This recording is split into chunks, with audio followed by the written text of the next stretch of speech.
بسم اللہ الرحمن الرحیم۔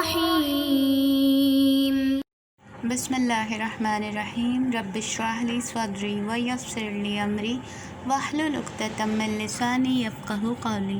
السلام علیکم ورحمۃ اللہ وبرکاتہ۔ ایک نصیحت ایک کہانی میں خوش آمدید۔ آج کی کہانی ایک بکری اور ایک بھیڑیے کی ہے۔ ایک مرتبہ کا ذکر ہے کہ ایک بکری اپنے ریوڑ سے نکلی پانی کی تلاش میں۔ دور اسے پانی نظر آیا۔ پیاس کا غلبہ اس قدر تھا کہ اس نے تیزی سے وہاں چھلانگ لگا دی، پر یہ کیا، جہاں چھلانگ لگائی وہاں دلدل تھی۔ وہ دلدل میں پھنس گئی۔ اب وہ دلدل میں سے نکلنے کے لیے جتنا زور لگاتی جا رہی تھی اتنا ہی وہ اندر دھستی جا رہی تھی۔ ابھی وہ اسی کوشش میں تھی کہ کیسے باہر نکلے کہ اچانک ادھر ایک بھیڑیا آ نکلا۔ بھیڑیے کو بھی پیاس اور بھوک ستا رہی تھی۔ جب بھیڑیے نے دور سے پانی اور شکار ایک ساتھ دیکھا تو اس سے بھی رہا نہ گیا اور اس نے بھی تیزی سے چھلانگ لگائی۔ بس کیا تھا، چھلانگ لگانا تھا کہ وہ بھی دلدل میں پھنس گیا۔ جب بکری نے اسے پھنسا ہوا دیکھا تو بکری ہنس پڑی۔ بھیڑیے نے جب بکری کو ہنستے ہوئے دیکھا تو جل کر بولا، تم کیوں ہنس رہی ہو؟ تم بھی تو دلدل میں پھنسی ہوئی ہو۔ تو بکری نے اس کو جواب دیا، میرے پھنسنے اور تمہارے پھنسنے میں ایک فرق ہے، وہ بھی بہت بڑا فرق ہے۔ بھیڑیے نے پوچھا، کیا فرق ہے؟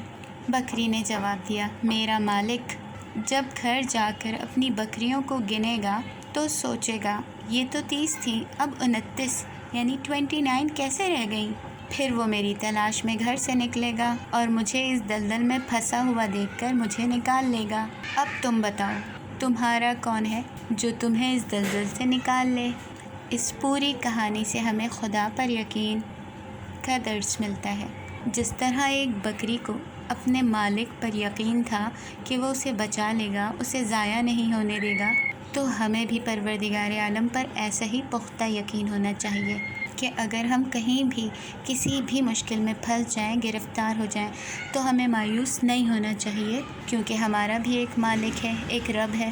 تو ہمیں اپنے آپ کو اپنے مالک سے پیوستہ کرنا چاہیے، یعنی ہم سب کو اپنے آپ کو اپنے مالک کے کھونٹے سے باندھ لینا چاہیے، وہ ہمیں کبھی بھی مایوس نہیں ہونے دے گا۔